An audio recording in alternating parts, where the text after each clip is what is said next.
मंत्रिमंडळ विस्ताराच्या 1 महिन्यानंतर पालकमंत्री पदाचा तिढा अखेर सुटला आहे.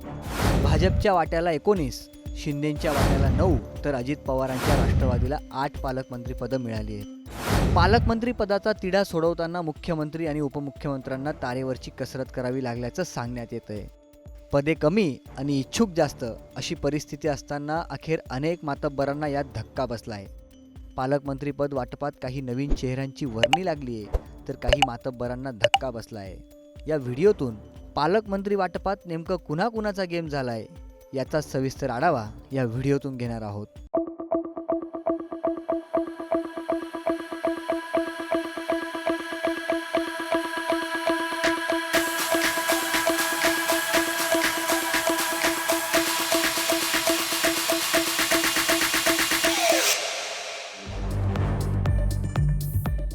पालकमंत्री पदासाठी इच्छुकांची बहुगर्दी असणारा पहिला जिल्हा म्हणजे नाशिक.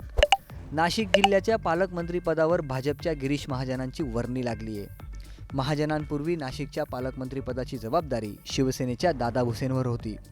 नाशिक जिल्ह्यात दादा भुसेंचं राजकीय वर्चस्व आहे. साहजिकच दादा भुसे नाशिकमधून पालकमंत्री पदासाठी इच्छुक होते. पण असं असलं तरी यंदा नाशिकमधून दादा भुसेंचा पत्ता कट करून तिथं गिरीश महाजनांची वर्णी लागली आहे.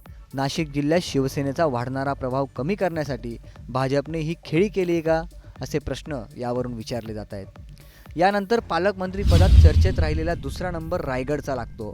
रायगडचं पालकमंत्रीपद हा नेहमी चर्चेचा विषय ठरला आहे.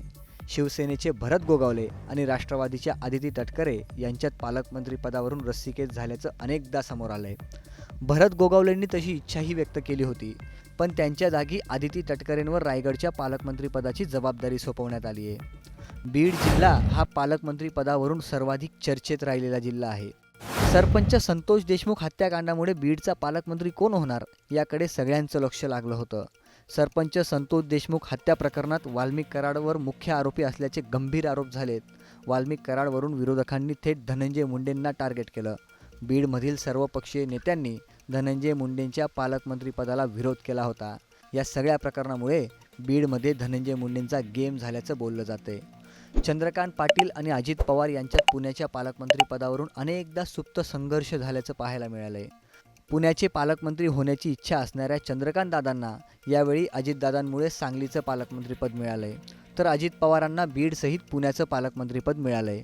ठाण्याच्या पालकमंत्रीपदी आग्रही असणाऱ्या गणेश नाईकांची पालघरचं पालकमंत्रीपद देऊन समजूत काढली आहे का, अशी चर्चा जोरदार सुरू आहे. ठाण्याचं पालकत्व उपमुख्यमंत्री एकनाथ शिंदेंनी स्वीकारलं आहे. तुम्हाला काय वाटतं, पालकमंत्रीपद वाटपात महायुतीने समन्वय साधलाय का, की नाराज आमदारांची भली मोठी यादी महायुतीची डोकेदुखी ठरणार आहे? कमेंट करून नक्की सांगा.